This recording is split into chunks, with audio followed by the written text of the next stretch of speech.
Elle était évidemment très heureuse d'arriver à Lorient, en Bretagne. Elle est partie le 6 juillet dernier d'Halifax. Elle a traversé donc l'Atlantique, la première femme à le faire en solitaire dans ce sens-là. Elle a chaviré à 10 reprises. Après 60 jours, elle était sûre qu'elle n'y arriverait pas. Elle tournait en rond, les vents étaient très mauvais, la température très mauvaise. Premier reportage de notre collègue Gabriel Dejazé, qui était en France avec elle, et ensuite, on la retrouve en direct. C'est ici que Mylène Paquette a débarqué un peu après 18h, midi, heure de Montréal. Après 130 jours de mer, elle a enfin pu embrasser sa famille et ses amis venus à sa rencontre à bord de Zodiac un peu plus tôt, à l'entrée du port de Lorient. Qu'est-ce que vous allez faire? La première chose que vous allez faire là? Embrasser ma famille, ma mère, mon père, ma soeur, mes amis, toucher à la terre.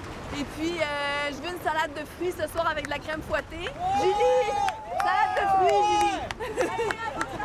Après 5000 km de traversée, elle est ravie mais épuisée bien sûr.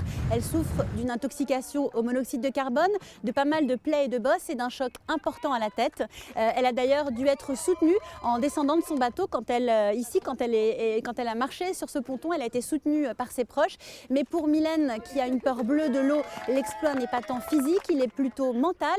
Et son mental très positif, elle en a fait preuve ici, heureuse, très heureuse de cet exploit extraordinaire, de cette aventure qu'elle a réussi.